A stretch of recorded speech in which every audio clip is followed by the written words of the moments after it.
alien spacecraft did not crash in Roswell, New Mexico in 1947.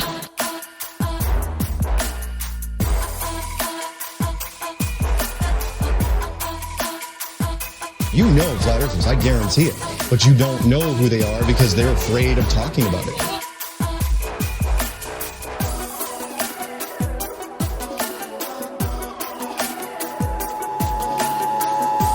This is not a test. This is your emergency broadcast system.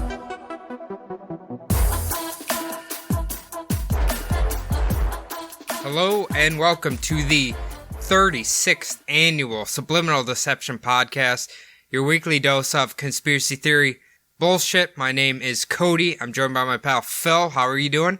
Doing good, buddy. How about yourself? Not doing too bad. Let's skip the weather talk because it hasn't snowed here, so there's nothing too exciting to talk about. But I did want to bring up the splendid documentary I was watching before we began this podcast, and have you watched the Flat Earth documentary on Netflix? No, I didn't know there was a Flat Earth documentary on Netflix. Yes, you should. I would recommend if anybody's feeling down, you need something to cheer you up, you need a good laugh, fire that bad boy up because my God, they are. I was trying to figure out like the psychological dynamic of these people, and I think I have a theory that they just can't accept that they can be proven wrong. I think that's what it is. I'm not entirely sure. I think the main guy in the show, Mark Sargent, and then there's this other lady who does a Flat Earth podcast, and they just love the celebrity they get from it. They love everybody like coming up to them and shaking their hands and all this shit. And now I've realized I really, really, really want a Research Flat Earth shirt. Not that I believe in it, I just want to wear it around. Yeah, they are really cool shirts to have, like people who ironically wear them. Like the guy on Joe Rogan podcast, I think it's Young Jamie, he was wearing a t-shirt that said a Flat Earth shill on it. Oh, really? That's pretty sweet. Pretty funny. No, the very last fucking part of the movie, this guy's trying to do this light effect to prove that the Earth's flat, right? Yeah. And it fails on him. Ooh. And he was like, okay, if it's flat, we'll only need to do this. But if it's round, we'll have to do this. And he's like waiting for it. He's like, I can't see the light. Can't see that. He's like, why don't you lift it up? And then the light appears and then the document just shuts off. Like, proving Nice. right there that it's like, ooh, this guy put all his eggs in the basket and he just proved basically that the earth is round. And of course now he's like, oh, there's just trees in the way. That's why, blah, blah, blah, blah. It's worth a laugh. It's pretty funny. Yeah, the thing that I love about those flat earthers is, and all like the super crazy conspiracies, the people, I can understand, the people who make money off of it, they have a financial reason to keep this afloat. And I get it. The power of money, like you can be paid to believe a lot of things, but the people who don't have like a financial stake in it, they feel like they have one up on other people. I know something that you don't know, you know, like. Yeah. Well, the creepy thing was when I was watching it, being someone who's into true crime and all that, obviously I've heard a lot about cults. And I'm not going to say they're a cult, but when you're watching them at the conference and they're getting so excited that the kid in their school is starting to question what their teacher's saying about a round earth, I'm just like, hey. They're like high-fiving them and shit. I'm just like, ugh, yikes.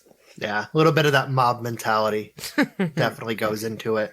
Well, let's clear the elephant out of the room here, Phil. So obviously Minnesota lost to Iowa, and they have fucked up their undefeated streak, which they'll probably not get back for another 40 years at least. So I'm sure you're happy about it, though. Yeah, I was pretty happy. I was kind of thinking it would be great if Iowa just kind of like tossed that game because they really didn't need it. They were at 3 losses. They don't have a chance at going to the Big Ten championship. That would actually seal the fate of Wisconsin also not going to the Big Ten championship. But it is nice to see Iowa get a win. It was nice to see them actually try hard for once this season against a top 25 opponent. So you know what that was nice. what I was thinking, because I'm obviously a lot more into the NFL than college, but you always hear that when teams have an emotional victory, right? Like they say, like the Vikings, like 3 years ago when they had the Minneapolis Miracle, or even last week where they beat the Cowboys, who everyone said they weren't going to beat and whatever. And then it's just like the next game, like there's just no like energy. There's no, like, I don't know what it is. And like, I'm not saying Minnesota did that, but you know, obviously beating Penn State was a huge thing for them. And then it's just kind of like, I don't know, is it a mental thing, you think, or like what? I think that there could be a lot of things. Like you said, it is emotionally draining to have that storybook win that you always like dream of having. You get that story. That's almost like winning a championship was beating Penn State for Minnesota, especially a team like Minnesota. I mean, they're in the Western Division of the Big Ten Conference, and they've really been a bottom 3 team since the division was born, basically. So Yeah. for them to get that win was pretty big. I also think that seeing like the big bad rival, like that always beats you on the other side of the field, and being in Kinnick Stadium might have also had something to do with it. That could be. I don't know. It's like, not that I was not good, obviously, but it's just kind of it's like a weird phenomena I've noticed with teams a lot. Like they get that really big victory, and then it's just like the following week, just something's not right about the team. Like, did you watch the Vikings game last week? No, I didn't. I didn't catch that one. Did you hear about it? No, not really. I don't pay a lot of attention to NFL. Okay, so they were down 20-0, right? And then basically in the fourth quarter, they scored like 4 touchdowns and won the game. So, and it's something like that hasn't happened. Okay, what was it? In the last 5 years, teams that have done that are 0-99. So, yeah. Teams that have been in that situation. yeah. And it's just like, I don't know. It's just something weird. I don't know. But anyway, I've heard you mention that you had a good story to tell. Yeah, kind of. I've been noticing, like, so I've been going down to the bars, downtown Gilbert out here. It's right next to where I live in Mesa. And like, I've been noticing the same, like, weird people kind of hanging around. I'm going to the bars with, some of my family members, and, my older brother lives right around there. So a lot of these, like, they're older single dudes. I'm guessing they're divorced or whatever, but they always seem to come up my brother because he's also in his mid to late 40s. And they're always talking to him, and they all have the same fucking story. Like, every fucking one of them thinks that they are the pimp daddy of downtown Gilbert. Like, yeah, they're one of those. So like they're like pointing at all the ladies in the bar and be like, "Oh yeah, she wants me." Is that what you mean? Oh yeah, yep, that's definitely all of them. Yeah, Jesus. So we had a run-in with one. It was actually right after the Iowa-Minnesota game, just outside the bar before we went in. After the bar that we watched the Iowa-Minnesota game at, this dude was like sitting there. He had bummed a lighter from my older brother, and he's sitting there bragging about all these chicks that he sees and tries to tell us his game. And I'm just standing there like listening, like trying to hold back like my laughter. You know, I'm really bad at like facial expressions, like giving away too much. He's sitting there talking about his game plan and like, oh yeah, my big trick is I go and I walk right up to him and I meet all of them and I say hello, and then I write down my phone number and give it to the lady. That way she can't just throw it in her phone and forget about it. And I'm sitting there like just with the vape in front of my face, like trying not to burst out laughing. This guy, it's every single fucking one of them. He's at one point he's talking about how his neighbors are weirded out by him because of like all of the women who are in and out of his house. So, God, that is so fucking cringy. You know, Yeah. I have a little problem because, like, those people, I just kind of, like, play along with them.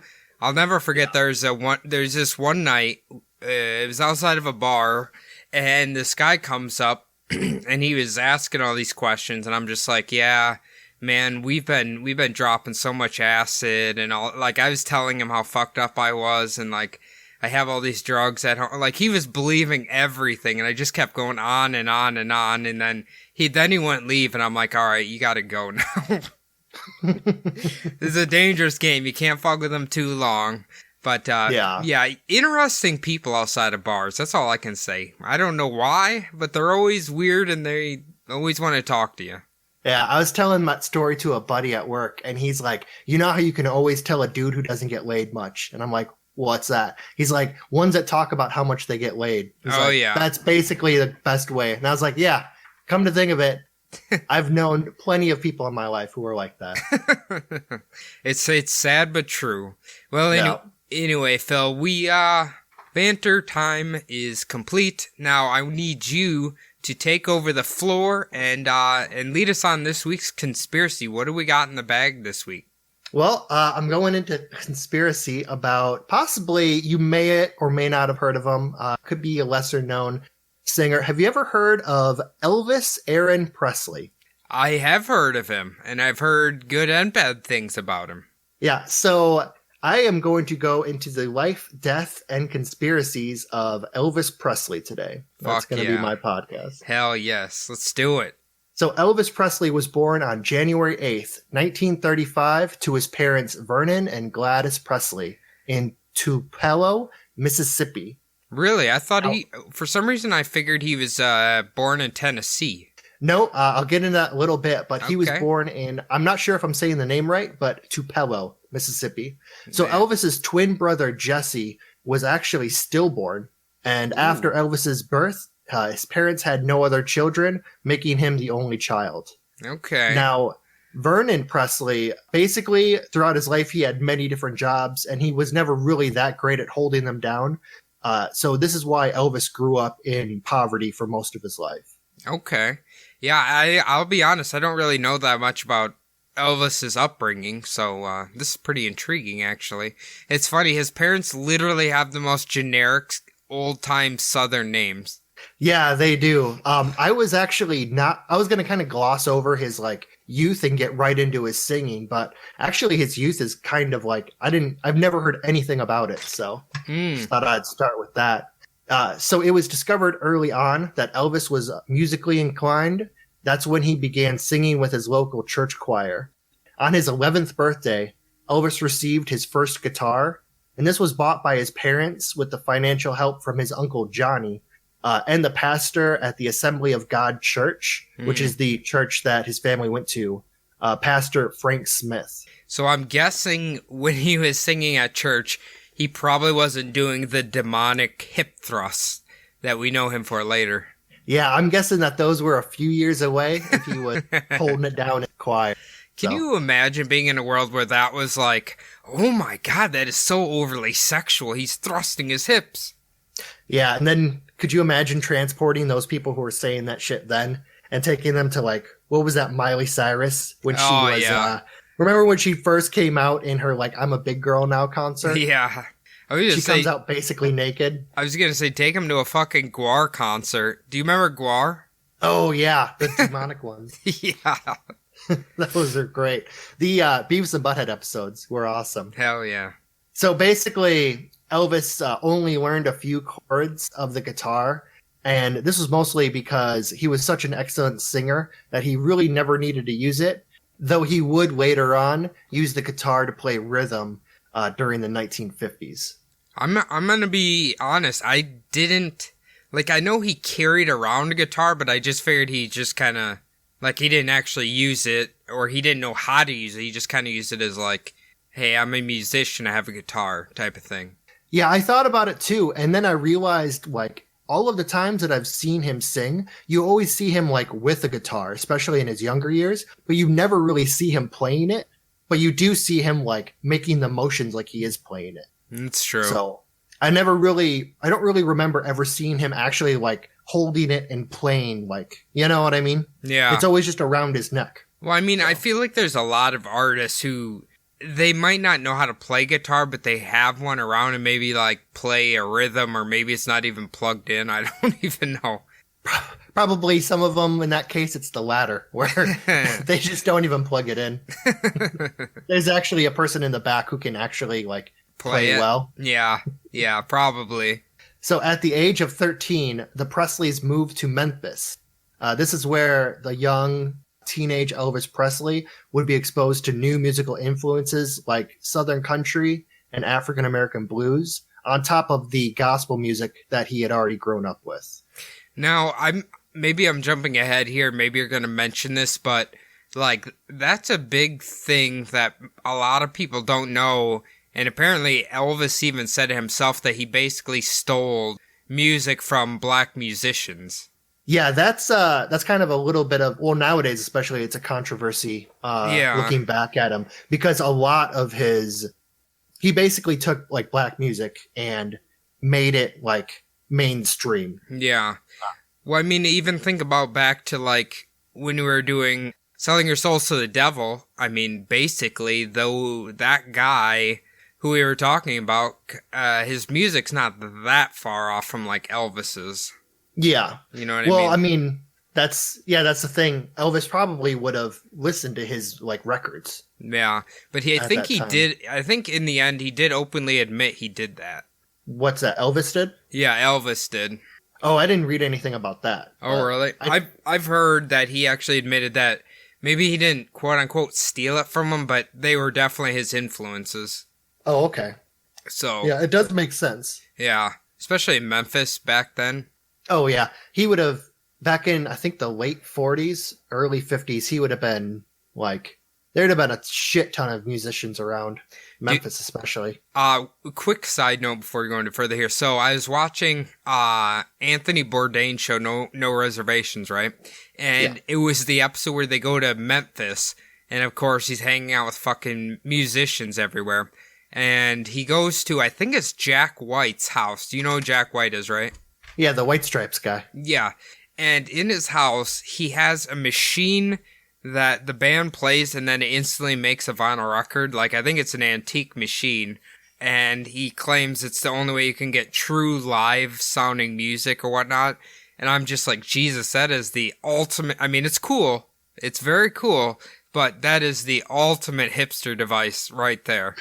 I was just about to say that. Like, that is like the Ark of the Coven hipster fucking relic right there. That's great, Phil. Yeah. Well, I mean, you could imagine, like, if you took a normal hipster off the street who thought he could play and you gave him like $10 million, I could see them buying something like that. Oh, yeah. Oh, yeah. So do you think Jack White would lead the hipsters across the desert for 40 days and 40 nights with this vinyl making machine? Well, they would all go their own way and claim that they made it first. Oh, yeah. So I don't know exactly how it would work. Jack, your path is too mainstream. I'm taking a different way to the promised land. Yeah, and even though, like, one of them has to get there last, they'll claim that they got there first. Or no, they came fashionably late. Ironically.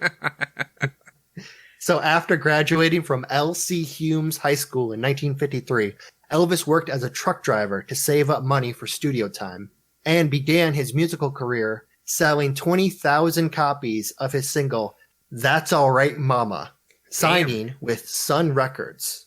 Never heard of Sun Records. Are they still around, do you know? I highly doubt they're still around. If they are, they probably had about 10,000 name changes since then. I was going to say, for some reason, I was like not surprised at all that Elvis was a truck driver. Like, I could see him as a truck driver. Yeah. It would be a little weird to see like 18-year-old Presley, like just out there in a truck. That'd be kind of odd.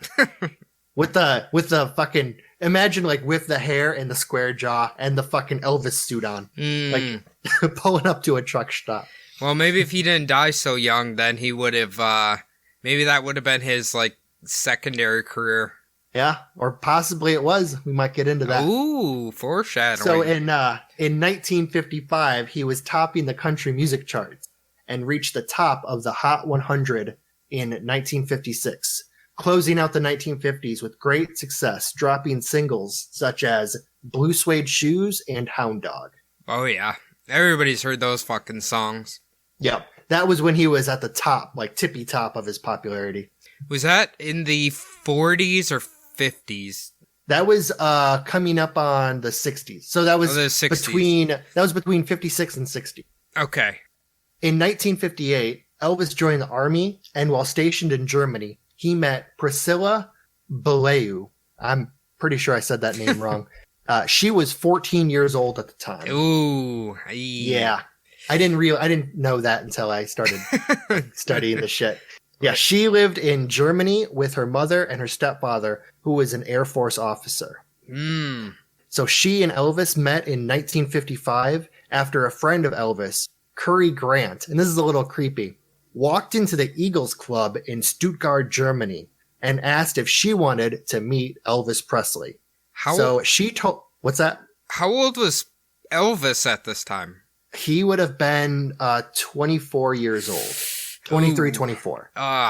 Okay. Continue. Yeah, a little weird. So he told her that he and his wife were going to drive to go see him. So on a Sunday night, Curry Grant, and his wife drove the 40 miles to meet Elvis where he lived off base. And Elvis supposedly was immediately taken with the 14-year-old girl and even sang her songs to impress her. Oh, God. I get it was a different time, but oh my God, that is yikes. Yeah, that's a little weird. Especially the weird thing is, like, the weirdest of all that shit, this dude just, like, basically it's like what I imagine is like the enlisted club in Stuttgart, Germany.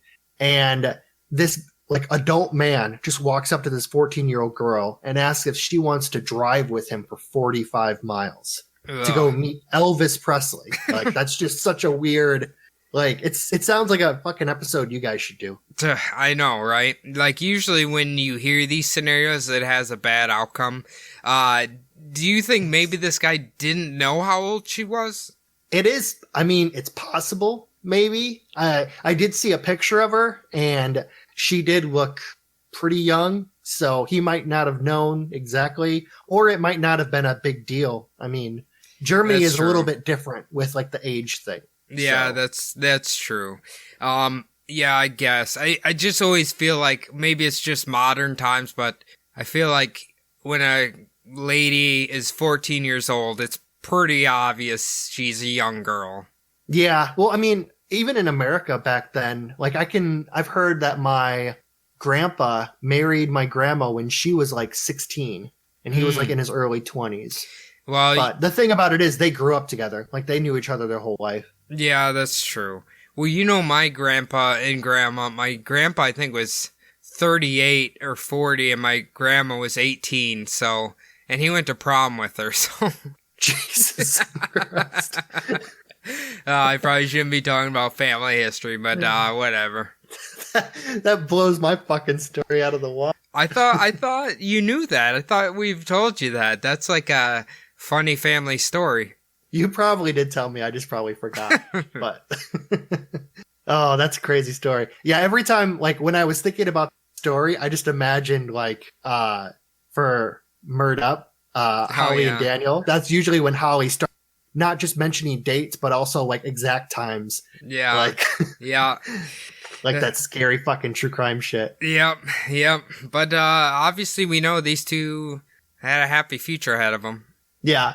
Well, yeah, pretty happy. So they would eventually marry in 1967, and they would have one daughter, Lisa Marie, in 1968. So Elvis was on the decline up to that point. Really, the birth of his daughter kind of, like, turned things around, and he made a huge comeback that year. Which lasted pretty much until his divorce from Priscilla in 1973. Okay. I didn't know they got divorced. I knew about Lisa Marie because I'm pretty sure she's still alive. But Priscilla's still alive, too. Oh, is she really? Okay. Yeah. All right. So Elvis and Priscilla's relationship really faltered back in 1972, and that's when Priscilla left him for her karate instructor, Mike Stone. Yeah. Which Elvis recommended to her. Oh, that's oh, goddamn. All right. Yeah, this sounds like this sounds like a better version of the Karate Kid. Yeah, and I do have to point out that she was an adult at this point. Okay. So she left him for her karate instructor Not as a teenager, as an adult. So, Okay, all right. just clearing that up. So she wasn't like just 16 and left him for a karate instructor. No, she was into her 20s at the so. At least leave your husband or wife for a fucking like taekwondo instructor or jiu-jitsu instructor or something, not karate. Come on. At least like a champion, not just an instructor. Well, I mean, it's funny, that guy's name is literally so... Like, if you were to go to a goddamn dojo, I expect to find a Mike Stone there. Oh, yeah, definitely. It's also such a name that's like... It's almost like one of those porn names that, like, people just come up with, like, a pseudonym for themselves. Yeah. What's your name? Mike Stone. Well, now since we've been... we talked about Pokemon last week, and I instantly started playing the goddamn game again. I think I'm going to catch a fighting Pokemon tonight and name him Mike Stone. Oh, it'd be a good name for a matchup. Yeah, there we go. I'm playing Pokemon White, so they don't have him in there, but they have other ones kind of like him. Oh, did you buy White? I have had it for a while. Oh, okay. Yeah, that's the one I have. It's a good one. So after the divorce, getting off on Pokemon. So after the divorce, Elvis would struggle with his weight and addiction to pills, though he still sold out tour dates up until his death. He died at Graceland on August 16th, 1977. He died like a patriot, I know that. He died on the shitter. I'm just about to get onto that one. So he allegedly fell off of the toilet and supposedly had heart problems while on said toilet, and crawled towards the door with his pajama bottoms around his knees, trying to call for help. So maybe not the best way to go, but he died like a hero. No, I was thinking about, like, is this the worst way to die in your own home? And then I remembered that dude who had the belt around his neck who was jerking off. David that's Kerrigan. Probably the most, that's probably the most embarrassing way to go out. Yeah, possibly. I don't know if you know for certain, but I was always told, I don't know if Elvis was on opioids or barbiturates, but from what I heard is he basically had taken so much of them, and people who are opioid addicts or whatever, they get severely constipated, and basically that's what caused his heart attack. Yeah, I was going to go into that a little bit as possible causes in just a tiny bit. Okay. But yeah, that is, I mean, it really was an all of the above situation when you're talking about, like, what he may have put into his body at that point. So we can talk about it right now, but yeah, that's one of the reasons. I was wondering if you knew if they had identified what the drugs were. So there is going to be one that I go into right after we talk this. Okay. But there is the first conspiracy I'll do actually, like, right now is, I'm going to say this really quick before. So Elvis was found dead in the mansion by his fiance, Ginger Alden, just hours after he had passed. So he was found dead on the floor by his fiance, Ginger Alden, which I really didn't find out much information about. What year was this? 1977. Okay, so he had divorced her for about 4 years now, if I'm following your timeline correctly, and he was about to get remarried. Yes. Well, he had been engaged to this woman for, I think, probably close to about 3 years. So right after right after the split in 72, so Priscilla was already dating a man. He immediately started dating another woman, left her, and then began a relationship with Ginger Alden, and pretty much, like, immediately asked her to marry him. Oh, okay. All right. Right off the bat. So. Yeah, I can't imagine Elvis had too many problems with finding a lady. No, I imagine once it hit the papers, they were around the fucking, like, city of Memphis, pretty much. People still today go nuts for him. I don't know if he was actually that attractive or whatever, but people love him. Yeah, if he was alive today, which would make him, like, God, that would make him almost 80-something years old, I think. He was born in 35. Yeah. Yeah, it would make him like 80, not 84. But, like, if he got divorced, he could probably find, like, a fucking gold digging, like, 23-year-old. Easily, still. I feel like if Elvis was still alive, obviously he had a drug problem, and I feel like he would have his legend would have been diminished because of things that would have happened after, you know, like, you know what I mean? Like, a lot of people say that, like, about Kurt Cobain or some of those people that if they were still alive today, it would kind of tarnish what they had done prior to that, because they would probably do something that a lot of bands do and just, like, never just retire, and they're on tour for 30 years and just, you know what I mean? Yeah, it's almost like with him and Kurt Cobain and a few other ones, it's almost like their downward spiral was kind of cut short by their own death. They still had a long way to go before they hit rock bottom. Yeah. So yeah, one of the big things, like you just mentioned, he did have a ton of drugs in the system. Supposedly, the reports on it are a little bit murky, but he did have drugs in his system at the time. He also really did not watch what he ate. He didn't exercise. He was said to be 250 pounds when he died, which back in the 70s was big. Like, people nowadays are big. But like back then, if you saw somebody 250 pounds, you'd be like, holy shit. Like, he probably wasn't muscular big. He was probably just like big.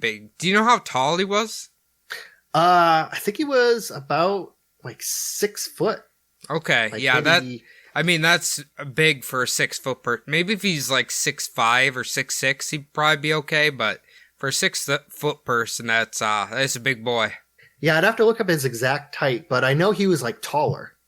So yeah, I mean, really, like you were talking about with the drugs, it does constipate you, and that can have like terrible effects, like prolonged constipation on your like blood flow and like it can like put so much stress on your heart too. So. Oh yeah. Well, like my grandmother, rest in peace, cause she would get bowel obstruction sometimes, you know, from like her intestines kind of like wrapping up or whatever.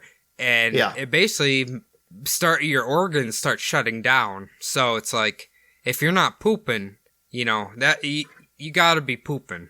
That's all I'm gonna say. If you're not pooping, take something and make sure you're pooping, because everybody needs to poop. I don't care if you're embarrassed or not. Everybody's got to poop. That's a nice public service announcement there. Hey, everybody, take time out of your day to go take. It's so true, don't forget though. To poop, kids. I'll just be like, think about Elvis. You're worried about stinking up the bathroom. You want to end up like Elvis Presley? That's what I'm gonna start telling everybody. Yeah, dead on the floor with your pajamas around your knees. That's more embarrassing than a little bit of a stinky bathroom. Yeah, so the coroner at the time actually said that Elvis' arteries, he said that he had the arteries of an 80-year-old man. Jesus. Yeah. There's a lot of speculation that Elvis didn't actually die from heart complications or from eating and pilling himself to death, though. So for years after the divorce, he had been basically, as I mentioned, not living a very healthy life. And it could have happened that an overdose occurred. Okay. So he had been illegally prescribed pills and really was unhappy. And his career had gone down the shitter. His personal life was not really like what it could have been. It wasn't as bad, like as it wasn't rock bottom, but comparing it to like the highest point in his life, it seemed pretty bad. So yeah, I can only imagine if you're like on top of the world, like he was for many years, and then you're kind of starting to become forgotten about, kind of like that's probably a hard pill to swallow. Yeah, and this is what led a lot of people to think that like maybe he didn't kill himself like immediately with the overdose and drugs, but also possibly it could have been an overtime thing where he eventually just hated life, hated the fact that he was getting old, and just ate pills, did all the drugs up until like knowing that it would cut his life way short. Yeah. Knowing that he would die young. Yeah. So, okay. That's true. His friends and people in his entourage were asked, like, why didn't you help him? Why didn't you like confront him about his addictions? And they all kind of said like really the same thing, that if anyone had confronted Elvis, like he truly was the king, like they would have been shown the door very quickly. Yeah, so you're saying Elvis ran with an iron fist, kind of. Nobody was going to tell Elvis what Elvis could or couldn't do. Now, supposedly he was like the boss. Like no one could have gotten through to him about his problems. I don't know if you were going to mention this either, but I remember hearing somewhere that I think he literally referred to himself as the king. Yeah, I don't know if all these stories are true. There's one part in the Dewey Cox story where he meets like Elvis the Big Bopper and Buddy Holly. But when he meets Elvis, he's doing all the crazy kung fu shit. And like he refers to himself, I think, in the third person as the king. Yeah. Dude, I'm pretty sure I've heard that before about Elvis. Like he referred to himself in the third person a lot. Yeah. Well, I mean, when you have that kind of fame, like when you are, a lot of people, you think of like a famous person nowadays, like they're pretty famous, but there's a lot of famous people. Like That's in my true. mind, like at the time, he was like, there was only a few famous people and he was one of them, Yeah. you know, like mega famous people.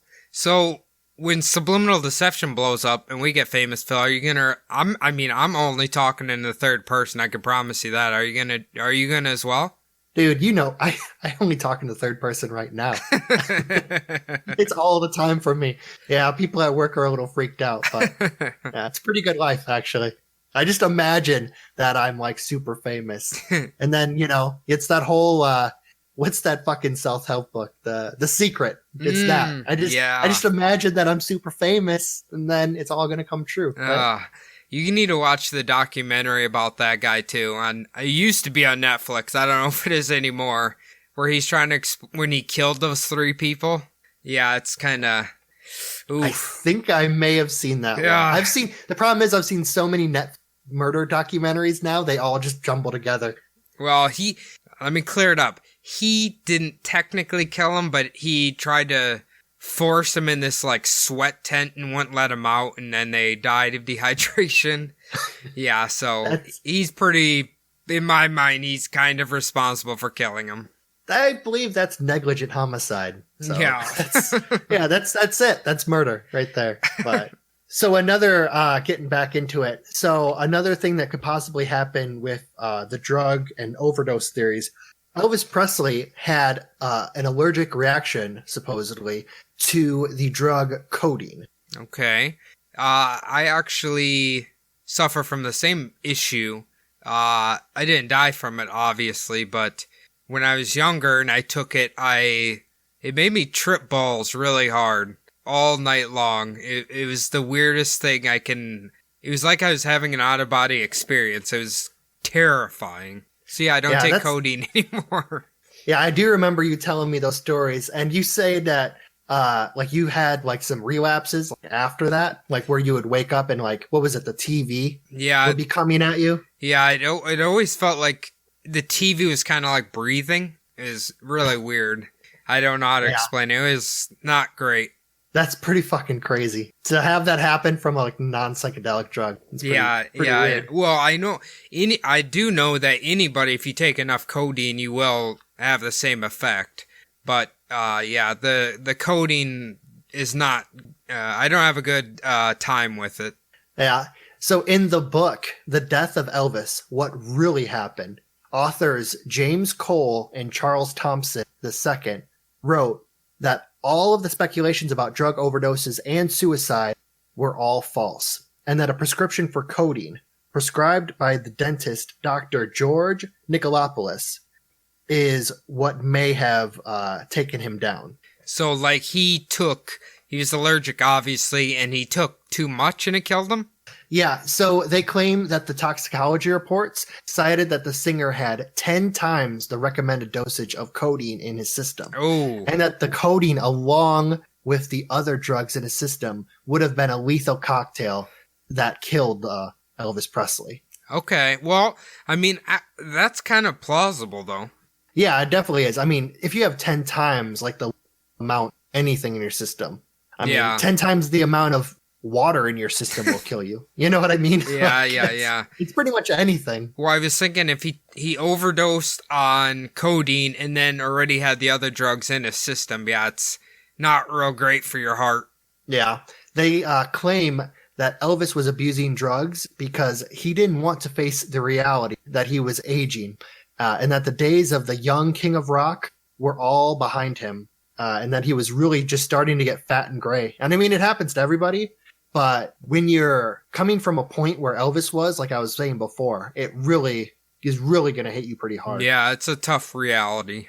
Yeah, and they say that that's basically why he was just pilling himself up, was just to take the pain away from past glory. Yeah, I could see it. So next up, I'm going to get into some of the conspiracies that say that Elvis actually faked his death. Oh, okay. Let's get into it. I love these. Yeah, so the first one is that he was just tired of his own fame. So there are speculations that Elvis had grown tired of his own fame and that he wanted out of the spotlight for good. This would have caused him to fake his own death and escape Graceland, along with the city of Memphis, leaving his old persona behind and living the rest of his life hiding in plain sight in the public, or possibly hidden away on an island with other supposed famous people that have also faked their own death. Run, of course, by Barasatiro. Okay. All right. Yep. So Yeah, he would be the governor in that situation. Who are some of the other celebrities? Like, are we talking like Tupac? Are we talking Biggie? Are we talking any celebrity basically that faked their own death? Yeah, any celebrity that like dies long before their time and who like went out like at the height of their fame. I think there's Tupac, there's Biggie, Kurt Cobain, JFK supposedly lives on that island. Just a lot of, anyone basically that people loved claim are still alive, like living on an island, the Caribbean or somewhere nice, Yeah, I really think I'd want to move to a island of celebrities who fake their death and have to watch fucking Elvis with his catheter and poop bag at this point. That sounds terrible. Yeah. Really, if you think about it, it is plausible. So people probably haven't seen this television show. There was this old TV show. It was a sci-fi show called Sliders. And it was kind of like Quantum Leap, where this group of people like went to different realities, alternate dimensions. And in one of them, one of the group of parallel dimension sliders, actually, he was a singer. And in one of those dimensions, he had become super famous and actually faked his own death. So when he slid into that galaxy, everyone thought that like he had come back to life. Oh, okay. That's what it kind of reminds me of. Kind of neat. You love that fucking show. Yeah, I love. I watched like no one. I always try to talk to people about it, seen it, but it's a pretty good one. So basically, I mean, really, if you think about it, he had been famous for 24 years at that point, 23 years. That's a long time to be like huge in the public's eye. I mean, they also claim that like Michael Jackson could be there too. So it's one of those other big ones. He probably wasn't sick of the fame. He's probably, I don't know, sick of people accusing him of being a pedophile, even though I kind of think he was. But I don't know. Yeah, I think everyone thinks he was. When I think about Elvis, though, I can't see him doing that because he kind of sounds like a man who really, really loves himself. That's why you get upset about not being famous anymore. Yeah, that one also kind of like, that rings a little bit with me too. Like someone who loved the fame so much, he still tried to look like he did back in the 50s and 60s when he was in his 40s. He obviously he also did like love his privacy though. He, just like anyone else, he kind of wanted like a life to himself. So, I mean, I could see it and I couldn't see it both at the same time. Yeah, who knows? I mean, anything's plausible. I'd assume he's dead by now, if that's the case. I don't put a lot into it, but it could, 1% maybe. So. Yeah, I was going to say, you're going to give it the old Phil 1%er? Yeah, it might be a 1%er. So there was also possibilities that Elvis Presley was in the witness protection program. Now this will lead into my someone killed Elvis Presley because this is a double one. Okay. All right. So I'll just go through the whole thing and it'll be kind of like the lead into the next one also. So Operation Fountain Pen was an investigation into the selling of bogus securities during the 1970s. And the claim was that Elvis would be testifying at some point in court after he had been wrangled in with these criminals. He was working with federal agents at the time of his death. So is this like where is this like extortion security where you see in mob movies where they like go to a business and say, hey, you pay us money to protect we'll protect you from us or whatever? No, this was like securities, like exchange, like the financial securities. Oh, Like okay. Wall Street type shit. Gotcha. Okay. Yeah, they'll definitely kill you. Yeah, so the mob was supposedly selling like these fake, like basically think about them as like stock. Okay. Like they were selling fake stocks to people, and they were doing it in the United States and overseas in order to get like the jurisdictions mixed up so that no one would take control of these cases. They actually kind of got away with it for a long time. Okay. Okay. It's making sense now. Yeah, so the theory is that Elvis was supposed to testify in court, but his life was in danger. It also claims that Elvis Presley had done some other undercover work for the FBI, and because of this, Elvis needed to go underground. And this is why they faked his death and got him the fuck out of there, basically. Feel like it'd be really hard to hide Elvis. Like, even in witness protection, like, he can't just turn into, hello, I'm Barry Soetoro. I'm just moved to Ohio. Like, I don't think he could hide that easy. Like, he's very recognizable. Yeah, you would have to change everything about you and the way you speak. And that also could have been why he was putting on all the weight, though, too. That could be, too. Maybe he was just getting to be a fat guy. I'd say, is there pictures of fat Elvis? Yeah, there's pictures of Elvis all the way up until he's dead. Okay. He wasn't like what we think of like everyone thinks of him as like a gigantic fat guy. He wasn't like a huge fat guy. He was just severely overweight. I don't think he was like at the level of obesity yet. So you're probably referring to as what we would call husky. Yeah, he was definitely a husky individual. He wasn't like the dude you see in Burger King who gets stuck in like the bathroom stalls. He was just a normal, like bigger dude, like an average sized guy who's over 6 feet tall today. Would it be inappropriate to call him Big Boy? He might karate chop you in the neck if you call him Big Boy. You just cut your head right off with the karate chop. I said, call me the king, goddammit. What if he that was the worst Elvis impression. Maybe he got witness protection and he opened up Burger King. Maybe that was him. He could have. Then it would make sense why king. Call me the king. Oh, he means just a franchise. So this also kind of, like I said, goes on sees that someone killed Elvis. The theory is that Elvis was given codeine on purpose, even though that he was allergic to it, in order to cause a severe allergic reaction that would look just like a regular drug overdose. Okay. Yeah, I mean, yeah, that's feasible. They just told him it was like a Flintstones cough syrup drink or something, and then he drank it and died. Did the Flintstones vitamins come with heroin those days? It could be. That could be. Like, Elvis, this is the greatest heroin you can get in the country, dude. Just, is it supposed to come in liquid form? Oh, don't worry about that. Just pound it. It's great. God, my kids are acting up. They're so wild. Here, give them this. Man, now they're really down in the dumps and just laying around. Here, give them this cocaine tablet. That ought to fix them up real good. They keep asking me for $1 for some reason. Why are they always behind the alley? I don't understand. So the claim is that Elvis's testimony, which I mentioned before in the fountain pen scandal, along with his father Vernon's testimony, would be damning in the case against the mob. And that Elvis, like I mentioned before, had also worked with the FBI on an undercover basis, and this really sealed the fate. Him on the toilet, overdose, dead. Yeah.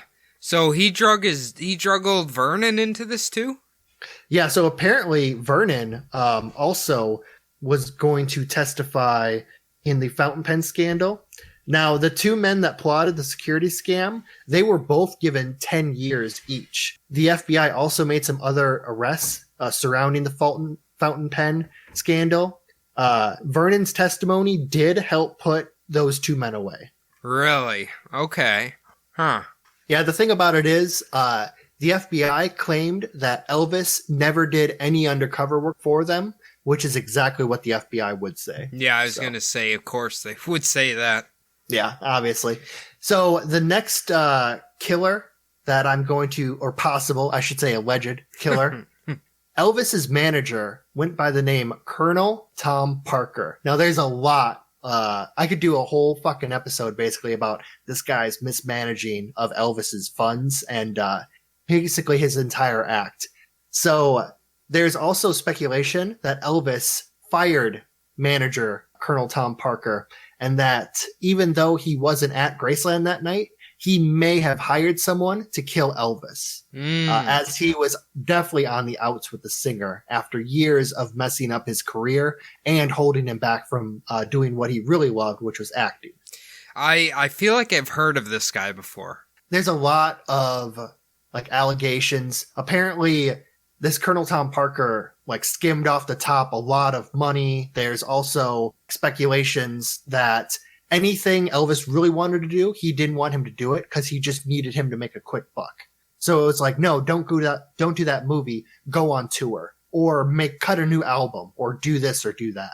Yeah. Like he looked the other way during the whole like drug abuse shit, like everything. Okay. Yeah, it's, I mean, this guy seems like he might have a reason to kill Elvis. Now, is he actually a colonel or did they just call him Colonel? I believe they just called him Colonel. I think it's one of those Colonel Sanders types things. Ah, okay. Everyone just calls him Colonel. Okay. Could have Colonel Sanders killed Elvis? Did you put that in here? Dude, I mean, fried chicken definitely had some. So, obviously, he's a bigger guy. So He is. So, I mean, that is one of the people who may have like had a beef with Elvis, and he definitely would have known that like he was allergic to codeine. Yeah. Or like being his manager, he would have known like what he can and cannot have, especially when you like are managing someone who's taking like all of those drugs. It's true. If you really think about it, 10 times the amount of codeine you have to, 10 times the amount you should take, that motherfucker must have been chugging that goddamn bottle. Yeah, I mean, it's one of those things. I was thinking like it might be that his body just doesn't fit at all. So maybe he was taking it for like 2 days and it just racked up, Nah, that could be like, too. I don't know exactly like how, I'm not a fucking pharmacist. I don't know exactly how drugs work, but like in order to have like 10 times the amount, like you're right, you'd almost need it like injected into you. Yeah, I don't know. Or like they put it in something else and he was already so fucked up he didn't even realize he was taking it. Yeah, they might have like cut it with whatever. Yeah. I don't know. I just imagine walking around just rattling like a pill bottle. You're Elvis. He's like a cat. You jiggle your medicine bottle and he'll come running. Yeah.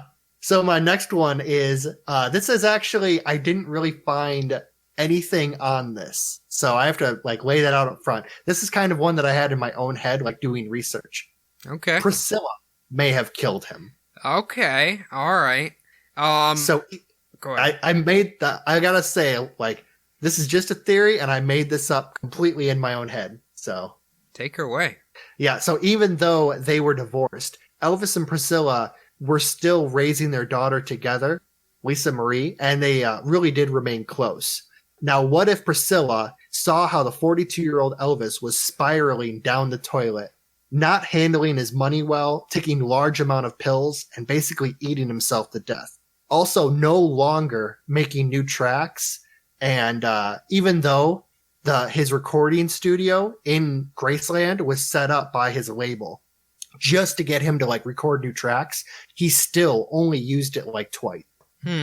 So after. Oh, I was just gonna say I was gonna go down a different route where maybe she was. Well, I was gonna say maybe she was mad about the divorce, and then knowing that he was gonna get remarried, she knew she wouldn't get maybe any of his money and killed him.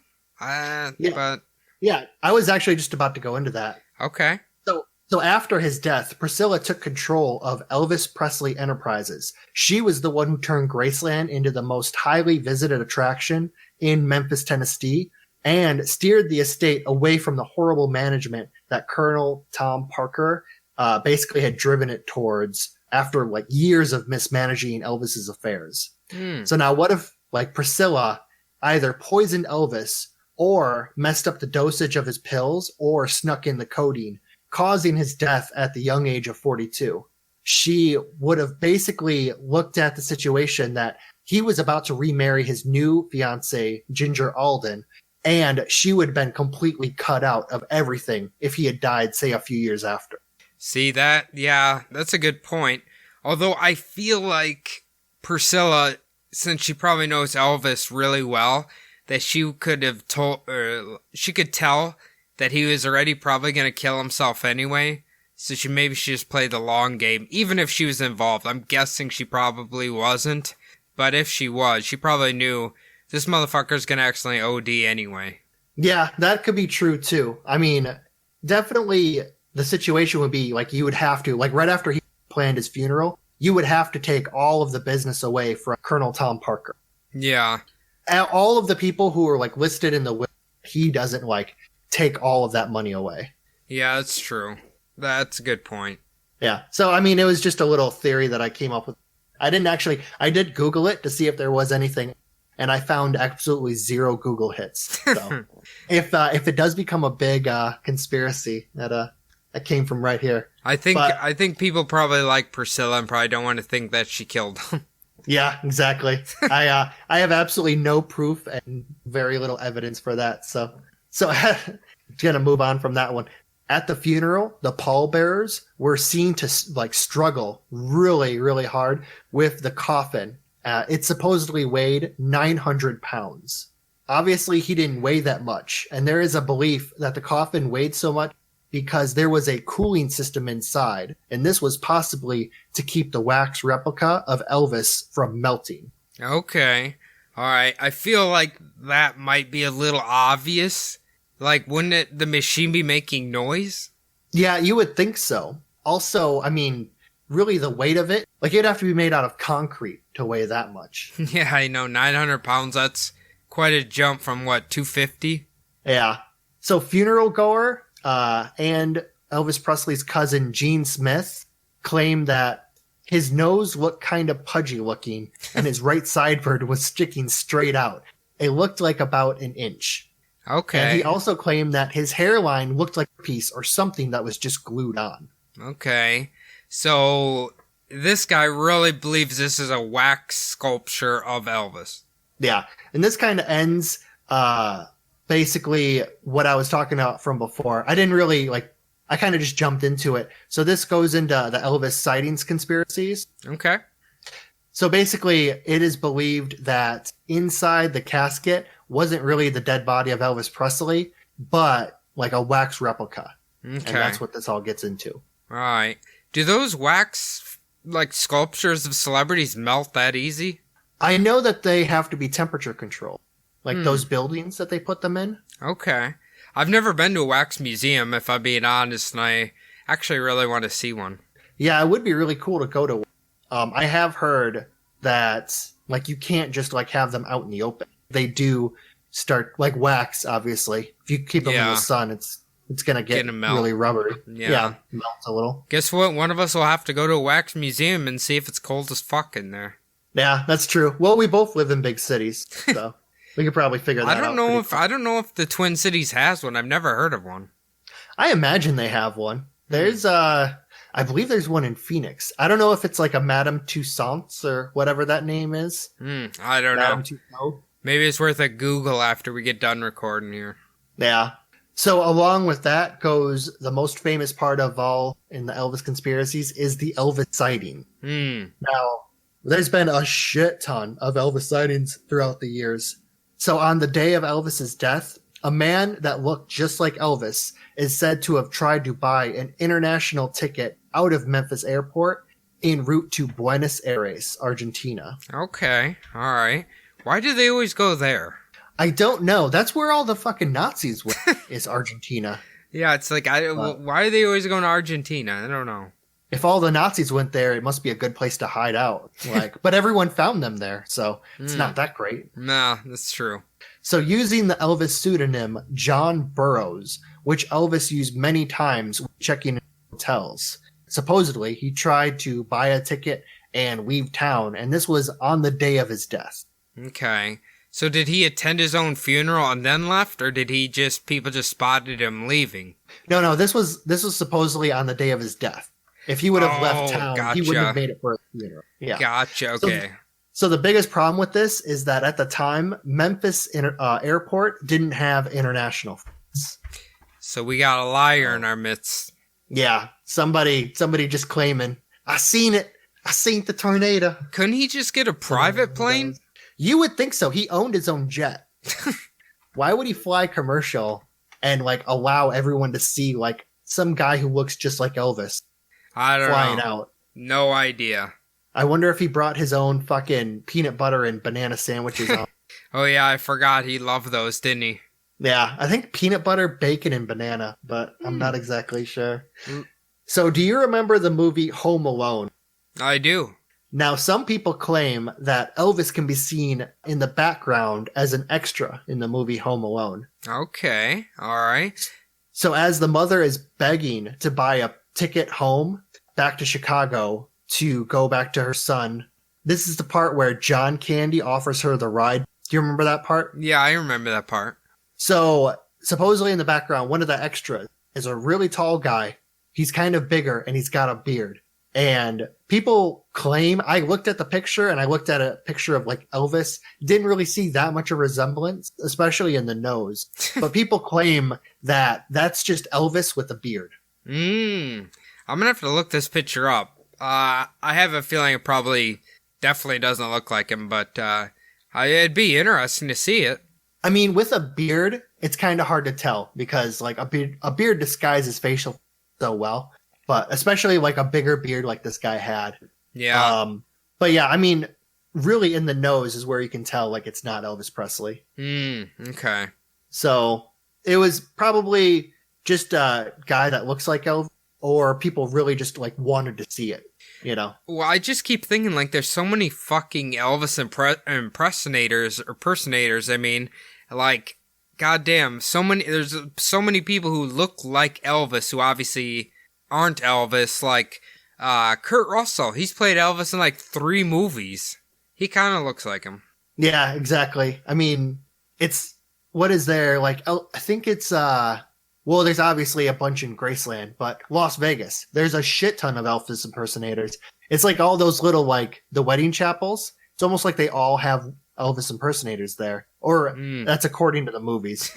But well, I can tell you, I've never been to Vegas, but say when I was in Hollywood Boulevard or whatever, there's so many of those motherfuckers in costumes like Spider-Man and all of them. It's just like, they're really annoying. Just like, leave me alone. I'm not giving you money. yeah, the only time I went to Hollywood was at night. And there wasn't any of those people there. It was all just the homeless people. Like, yeah, you got to go during the day. Yeah. Some of them were probably also wearing Spider-Man suits and shit too. But it's true. So there have also been claims that Elvis has been living in Michigan all of this time, working as an Elvis impersonator. And you can see basically there's pictures people have taken where there's a guy who looks just like Elvis and he's eating at Burger King, or he's out buying coffee or doing all this other shit.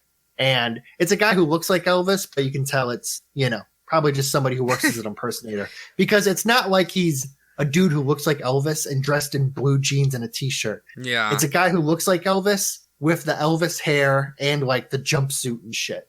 And he's an impersonator. Yeah, he's obviously an impersonator, but people claim, oh shit, it's Elvis, I just feel like if Elvis is going to be an Elvis impersonator in Michigan, I can't imagine he's making that much money. Yeah, exactly. Especially just hanging around, like, what do you do? Just like wait for parties where people, like show up as Elvis. It's not like there's any big like attractions where you can go take pictures with people. Yeah, I don't know. That's a weird one. Yeah. So there's also another one. There's a groundskeeper at Graceland, and a lot of people have taken pictures of this dude over the years. And supposedly he looks like a lot like an Elvis who's just an older man. But I imagine it's just some dude who kind of has a striking resemblance, and people have been looking at pictures of Elvis all day. So, see, this is the one that I've heard before. Now, I didn't know if you're gonna bring it up or not, but yeah, Elvis is actually a groundskeeper at Graceland. This is the one I've heard before, but I think you're right. Like, the guy might kind of look like him, and then they're looking at Elvis fucking forever, and then they're like, oh, is that Elvis? And, you know. Yeah. There's also a bunch of old pictures too. People have taken pictures at Graceland, like, and they claim like, oh shit, you can see Elvis's face in the window here, or he's still at Graceland. And I imagine that there's a bunch of pictures of Elvis even before it turned into a museum. Yeah. Like, you can just figure like, Elvis probably kept a lot of pictures of himself around. Mm. And there was probably just like reflections on the window of Elvis, and, you know. Yeah. So people are basically saying that they're seeing a ghost of Elvis. Yeah, it's either the ghost of Elvis or they're just kind of seeing like some guy who looks like Elvis in the windows. So could be Nick Cage for all we know. Yeah, I don't know. It's good that he's getting work these days, but you know, Nick Cage has got a resurgence. He's in a few good movies lately, I think. That Mandy movie, he's a lot of people really liked him in that. How long ago did that come out? I've never heard of that movie. Earlier this year, I believe. Do you have Amazon Prime, right? I think it's free on Amazon Prime. Oh no, I don't have it. It's like the reason people like him in it, I think, is because he can basically just be crazy, which is his best character, and it's just kind of it's more of an artsy horror movie film. It's basically him killing cult members, and it's got all these like psychedelic lights in it and all this. It's okay. I didn't like it the first time I watched it. I need to rewatch it again. But some people just fucking love that movie. Yeah, I haven't ever heard of that one. That is kind of true though about him. Every single movie he does, he always reverts back to kind of like wild, crazy person for at least like one little part of the movie. Yeah, and that movie basically allows him to be fucking crazy. So yeah, just the whole time. Yeah, look if it's on Amazon Prime. Give it a watch. You might really like it. I can't lie. The like filming of the movie is insanely good. Yeah, I've heard from a few people I need to get that. Yeah, but you might like it.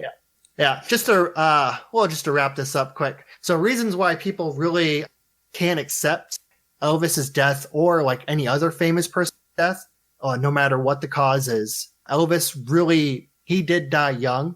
Unexpectedly, he had a legion of fans, and really it traumatized a lot of those fans. Even like people who used to be fans of him after he died, like all the memories came back. Yeah. So rather face the fact that perhaps like the really just horrible dying on the toilet way that Elvis Presley died, like they do not want to accept that. They would rather come up with some kind of conspiracy. No, he's still alive, or like he was murdered, or this or that. Like it can't just be he was in really bad shape. He was taking way too many drugs and he died trying to pass a shit. You know? Yeah. I was going to say, I think this probably goes for everybody, that sometimes when you have heroes or people you look up to or people that you love, I think sometimes you forget that everybody is mortal and they can't just do as many drugs or whatever as they want and expect to survive. And I think when people find out like, holy shit, Elvis is actually fucking dead. Like it's really hard. It's a hard pill to swallow when you've kind of put him up on a pedestal for so long. But in the end, everybody is human and everybody is susceptible to drug overdoses and all that shit. So yeah, everybody is mortal with the exception of Barack Obama, of course. Okay, yeah, he's the one person that you cannot kill. The invitation's still out there, Barack Obama. Anytime, any place, Phil and I will gladly communicate with you, do an interview. We love you, and we just want to know your secrets, Mr. Satiro. So, that would be great. Now, Phil, if Mr. Satiro wants to get in contact with us, where can he do that? Well, he can drop us an email at subliminaldpodcast@gmail.com. We love hearing from people who listen to the show, and it'd be great to get messages. Also, if you want to message us, Instagram, Subliminal Deception Podcast on IG. That's actually the best way to get a hold of us, because I check that up every single day.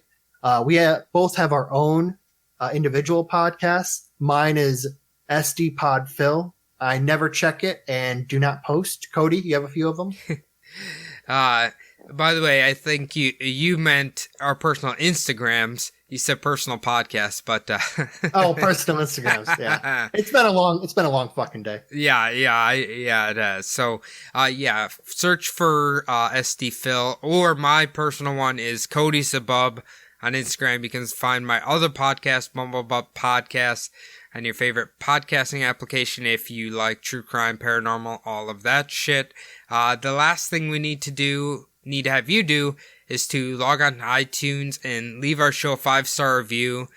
Doesn't matter what you say, just type something in there. Right where you saw Elvis last. That's all we need. I have a feeling somebody might leave us a negative review for ripping flat earthers at the beginning of the episode, but when you listen to Subliminal Deception, that's gonna happen. We are a very cynical conspiracy theory podcast, so, and I don't care. People seem to like it. That is true. I mean, one of our, we need to have, our big, maybe our 50th needs to be Flat Earth. Hell yeah. It needs to be a 2-hour special. That'd be great. We are currently, 13 episodes from that after this, so shit. Be prepared, Mr. Flat Earthers and Mrs. Flat Earthers. So, anyway, if you could just leave this show a 5-star review, we'd greatly appreciate it. Thank you so much, Phil. This was an awesome episode. Elvis is a man of mystery, and I actually learned a lot about Elvis, and I think a lot of people will as well. So we'll see you guys next week. All right. Thanks, guys.